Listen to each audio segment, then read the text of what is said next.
Subscribe and share my channel Sudarsana. ఓం శ్రీ గణేశాయ నమః. శ్రీ గురుభ్యో నమః. శ్రీ శ్రీ శ్రీ కంచికామకోటి పీఠాధిపతి చంద్రశేఖరేంద్ర సరస్వతి మహాస్వామి వారి గురించి నీలంరాజు వెంకటశేషయ్య గారికి ఇంకొందరు భక్తులకు కలిగిన అనుభూతులను తెలుసుకుందాం. సుబ్బయ్య స్థపతికి తెలుగు బాగా రాదు, కంజీవరం వాస్తవ్యుడు కావటం చేత. శేషయ్య గారి భార్యకు అరవం వచ్చు. అరవం అర్థం చేసుకునడమే కాక అరవవారితో ధారాళంగా ఆ భాషలో మాట్లాడతారు. శ్రీశైలంలో శిల్పం పని మీద సుబ్బయ్య స్థపతి కంచి నుంచి బయలుదేరి విజయవాడ వచ్చాడు. ఒకరోజు శేషయ్య గారింట్లో ఆగాడు. శేషయ్య గారి భార్య శ్రీమతి వెంకాయమ్మ గారు, సుబ్బయ్య స్థపతి, కామకోటి పరమాచార్యులు శ్రీ చంద్రశేఖరేంద్ర సరస్వతి మహాస్వామి వారి గురించి భక్తితో ఆసక్తితో మాట్లాడుకున్నారు. ఒకరి అనుభవాలు ఒకరికి చెప్పుకున్నారు. సుబ్బయ్య స్థపతి తమిళంలో చెప్పిన అనుభవసారం ఇది. రామేశ్వరంలో అగ్నితీర్థానికి ఎదురుగా సముద్ర తీరంలో ఆదిశంకర మండపం నిర్మించాలని స్వాముల వారు సంకల్పించారు. మండపం అగ్రభాగంలో ఆదిశంకర భగవత్పాదుల విగ్రహము, ఆయన 4 శిష్యుల విగ్రహాలు నెలకొల్పడానికి నిశ్చయించారు. చలువరాతితో తయారు చేసిన ఆ 5 విగ్రహాలు ఒక్కొక్కటి మనిషి ప్రమాణం కంటే పెద్దవి. మండపంతో పాటు విగ్రహాలు తయారు చేసే మొత్తం పని నాకు అప్పగించారు స్వామివారు. పుణ్యకార్యం కావడం చేత మొత్తం బాధ్యత స్వామి నా పైన పెట్టడం వల్ల భక్తితో నడుం కట్టి పనిలోకి దిగాను అన్నాడు సుబ్బయ్య స్థపతి. అడపా కంచికి వచ్చేవాడు సుబ్బయ్య స్థపతి. మఠంలో స్వామిని సందర్శించి మండపం పని గురించి వారికి నివేదించేవాడు. ఆ సందర్భంలో ఒకసారి స్వామివారికి సుబ్బయ్య స్థపతికి జరిగిన సంభాషణ ఇది. స్వామివారు అడుగుతున్నారు, ఏం స్థపతి, ఎట్లా నడుస్తున్నది మండపం పని? అనుకున్నట్లు జరుగుతున్నదా? అక్కడ మీకు ఇబ్బందులేవీ లేకుండా సౌకర్యాలన్నీ అమరుతున్నాయా? మనం పెట్టుకున్న ముహూర్తానికి మొత్తం పని పూర్తవుతుందా అని అడిగారు. అప్పుడు స్థపతి, సామి, పని సాఫీగానే జరుగుతున్నది, మాకే కొరత లేదు. ఏ నెల కానెల పని వాళ్ళందరికీ జీతాలు సక్రమంగా ముడుతూనే ఉన్నవి. తమ దయ కామాక్షి అమ్మవారి కటాక్షం ఉంటే మనం పెట్టుకున్న ముహూర్తం నాటికి అంతా సిద్ధమవడానికి ఏ ఆటంకం ఉండదు. కానీ స్వామివారు అడిగారు, ఏమిటి కానీ అంటున్నావు? స్థపతి మౌనం వహించాడు.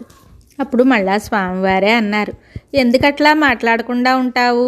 సందేహం లేకుండా ఉన్నట్లు చెప్పు.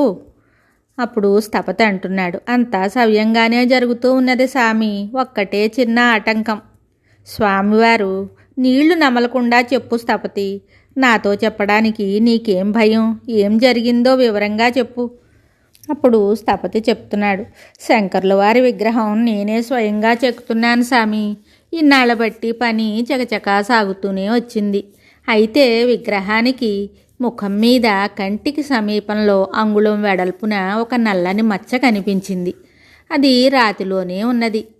ఇంతకాలంగా అది పైకి రాలేదు, ఇప్పుడే బయటపడింది. అది ఎంత లోతుగా ఉన్నదో చెప్పలేను. కొంత చెక్కి చూశాను, తగ్గడం లేదు. ఏమి చేయడానికి తోచడం లేదు. ఆ అభ్యంతరం ఒక్కటి తీరిపోతే విగ్రహాలన్నీ ముహూర్తం నాటికి తయారైనట్టే. అప్పుడు స్వామివారు అన్నారు, ఇది నిజమైన ఆటంకమే. అందులో మూల విగ్రహానికి ఇంకో చోట కాక నొసట మీదనే ఆ మచ్చ ఉండరాదు.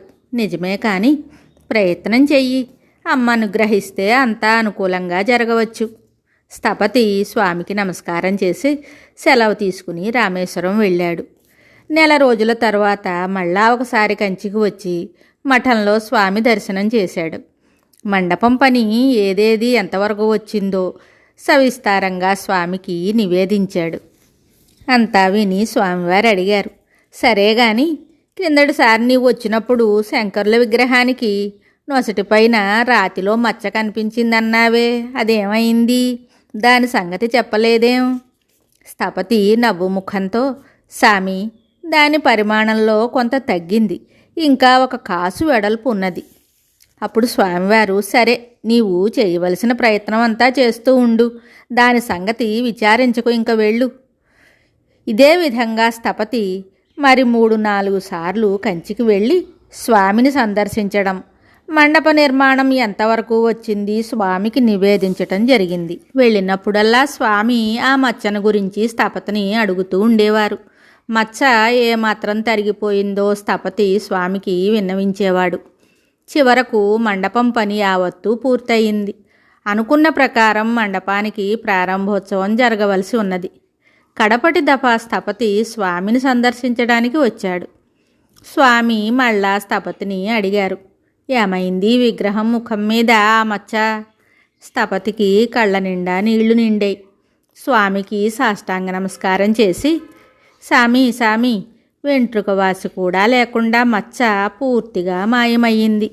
ఎల్లాం సామి అనుగ్రహందా అంటూ ఆనంద బాష్పాలు తుడుచుకున్నాడు. మరిన్ని విషయాలతో మళ్ళీ కలుద్దాం. జయ జయ శంకర, హర హర శంకర. శుభం. Subscribe and share my channel Sudarsana.